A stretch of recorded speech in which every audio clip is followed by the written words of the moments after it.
Today, I wanted to quickly go over a concept that I think some people were still confused on, namely that y equals x plus 4 over x squared plus 3x minus 4. It said, is it continuous at x equals negative 4? And if it is not, then go ahead and redefine it so that it is. So how do you do this type of problem? First of all, let's look at this function. Let's break it down, factor it. We have x plus 4.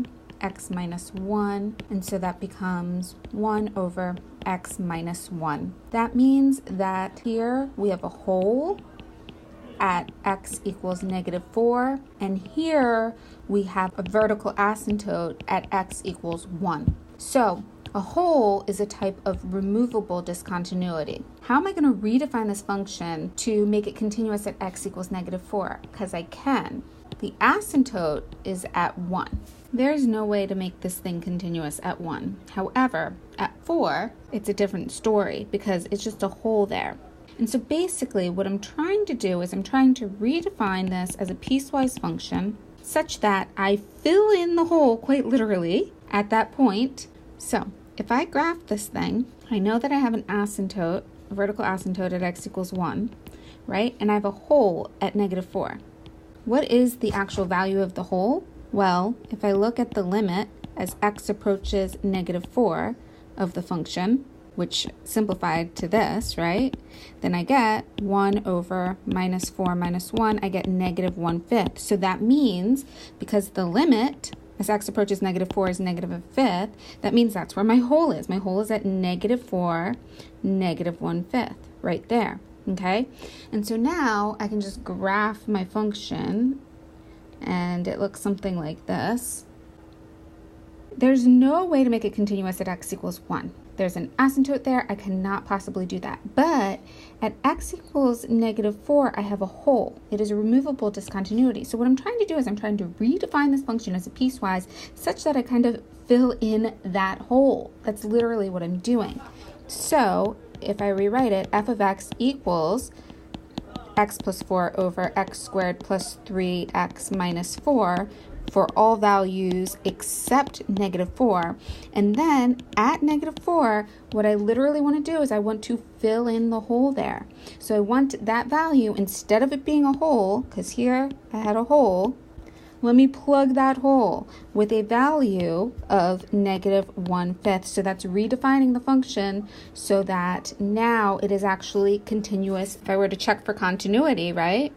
What would I do? 1, the limit as x approaches negative 4 from the left, I would use this equation right here from the left, right? And I would have simplified it to this and I would have gotten negative 1/5. Then the second thing, I would have done the limit as x approaches negative 4 from the right. And I would have used that same exact equation. I would have gotten negative 1/5 again. So then the third condition is to do f of negative 4. See, if I was using this original equation right here, then I would have had undefined for this answer. But since I'm now using this piecewise definition, the answer is negative 1/5, right? And so now it is actually continuous at negative 4. So that's how I've redefined it with that piecewise to make it continuous there. So no, it's not exactly the same as my original function. My original function had a hole, but I have redefined everything with this piecewise definition right here to make it continuous at negative 4. So that's how I would redefine it. The other question that I wanted to go over to make sure that you understood is for the function f of x equals x plus p over x squared minus 1. It asks you to find what value of p will make it have a hole at x equals 1. So basically, let's break this function down. So we have x plus p on the top, and we have an x plus 1 times an x minus 1, because that's how you factor x squared minus 1. Now, which of these factors is x equals 1? This factor is x equals negative 1, and this factor here is actually x equals 1. That's our x equals 1 factor, right? So remember that, let me just do a little aside here. If I had something like y equals x plus 2 over x plus 2 times x plus 5, that would mean, since this crosses out, that's a removable discontinuity, that would mean I have a hole at x equals negative 2. And the one that's non-removable, that makes the denominator equal 0, is an asymptote. So I have a vertical asymptote at x equals negative 5.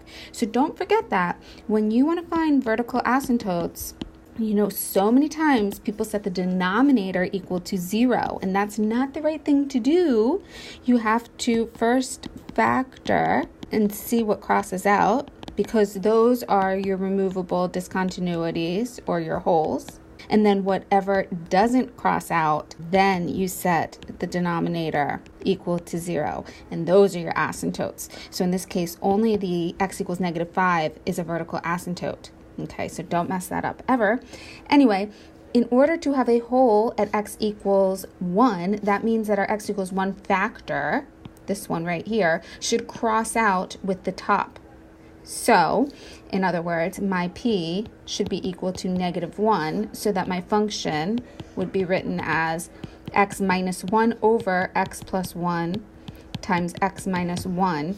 Those would cancel out, giving me a hole here, and an asymptote at x equals negative 1. So, hopefully that helps.